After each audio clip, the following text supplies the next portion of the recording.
Krisis ekonomi yang melanda Thailand mulai berdampak pada perekonomian Indonesia. Nilai tukar rupiah terhadap dolar Amerika Serikat mulai merosot hingga Rp15.000 per dolar. Harga-harga kemudian melambung tinggi. Jumlah utang luar negeri mencapai 163 miliar dolar Amerika Serikat lebih.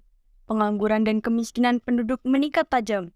Banyaknya bank bermasalah, pertumbuhan ekonomi minus 20% sampai 30%. Dan KKN di kalangan para pejabat pemerintah menyebabkan krisis kepercayaan dari masyarakat. Apa-apaan ini? Benar-benar gak bisa dibiarin. Soeharto gak becus jadi presiden. Betul, krisis finansial di Asia sudah terlalu menjerat. Kayak gitu kok mau maju lagi. Maju lagi?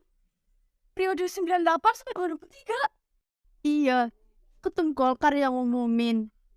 Udah bertahun-tahun masih gak goyah dari kekuasaan. Yakinlah, kalau kayak gini terus, perekonomian Indonesia nggak akan maju. Kita harus ikut andil. Ayo kita gelar referendum tentang ini. Voting mahasiswa. Gue sih setuju. Kemudian, diadakanlah pemungutan suara mahasiswa. Dan hasil telah ditetapkan. Terbukti, sebagian besar mahasiswa menolak pencalonan kembali Soeharto. Ayo kita umumkan hasil referendum. Mereka mengumumkan hasil referendum dengan terbuka. Namun, para jajaran tinggi universitas yang telah mengetahui hal tersebut menentang.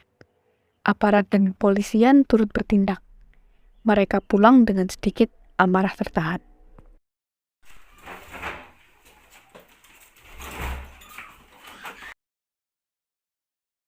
Wah, asli. Kenapa kamu tidak mendukung kita sih? Kalau kayak gini, yang ada kita makin tertekan. Iya, yang nggak habis pikir itu kepolisian sama Intel ikut-ikut. Ini nih, kita jadi dapat tekanan dan segala arah. Kita kan termasuk menyampaikan aspirasi. Udah, kalian tenang dulu. Nanti kita cari solusinya. Gue punya ide. Gimana kalau kita laporan ke media-media non-mainstream? Kayak BBC, Suara Australia, pokoknya semuanya. Para mahasiswa pun melapor ke media. Situasi makin memanas. Banyak pemberitaan media-media non-mainstream terkait sikap Presiden Soeharto. Masa kepemimpinan Presiden Soeharto memang banyak menuai kontroversi dari masyarakat. Salah satunya kebijakan fusi parpol atau penggabungan partai politik. Alhasil, tidak sedikit pemberitaan di media yang memberikan kritik terhadap kebijakan atau kegiatan yang dilakukan oleh Presiden Soeharto. Pemerintah Orde Baru yang tidak menerima kritik dari media massa membrandel banyak media. Ini nggak serius. Ini cuma taktik. Mereka mau kita mundur. Kita harus tetap lanjutkan demonstrasi ini sampai Soeharto turun. Setuju! Selepas sholat Jumat, ribuan mahasiswa menggelar aksi di bundaran UGM. Mereka menyatakan keprihatinan atas kondisi perekonomian negara, penolakan Soeharto sebagai presiden kembali, protes kenaikan harga, serta mendesak segera dilakukan reformasi. Penyemprotan air dan tembakan gas air mata untuk membubarkan aksi massa di pertigaan antara Jalan Gegayan dan Jalan Kolombo. Suasana mencekam hingga malam hari. Banyak korban luka-luka dari kalangan mahasiswa dan juga warga biasa. Bahkan ada pula yang harus kehilangan nyawa. Woi. Teman seperjuangan kita meninggal. Moses dan 4 mahasiswa Trisakti. Gak bisa nih, kalau kita cuma diam dan menerima. Harus kita turunkan. Krisis moneter tidak bisa dibiarkan. Turunkan Soeharto!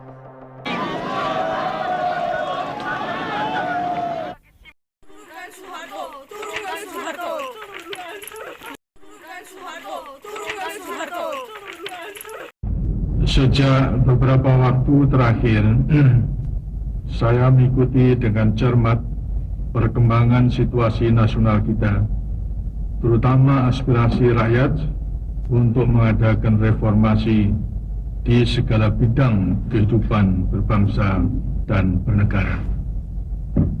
Atas dasar pemahaman saya terhadap aspirasi tersebut, bahwa reformasi tersebut perlu dilaksanakan secara tertib, damai, dan konstitusional demi terpeliharanya persatuan dan kesatuan bangsa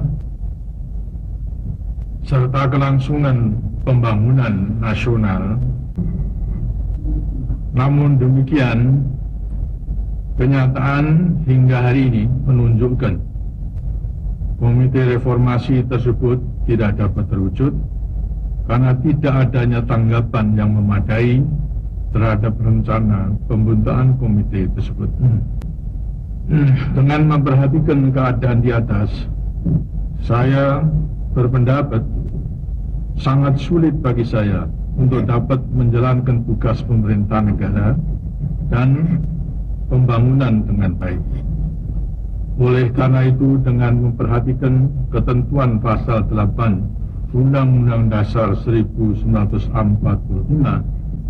saya memutuskan untuk menyatakan berhenti dari jabatan saya sebagai Presiden Republik Indonesia terhitung sejak saya bacakan pernyataan ini pada hari ini, Kamis 21 Mei 1998. Sesuai dengan pasal 8 Undang-Undang Dasar 45, maka Wakil Presiden Republik Indonesia Profesor Dr. Insinyur B.J. Habibie yang akan melanjutkan sisa waktu jabatan Presiden Mandataris MPR 1998-2003.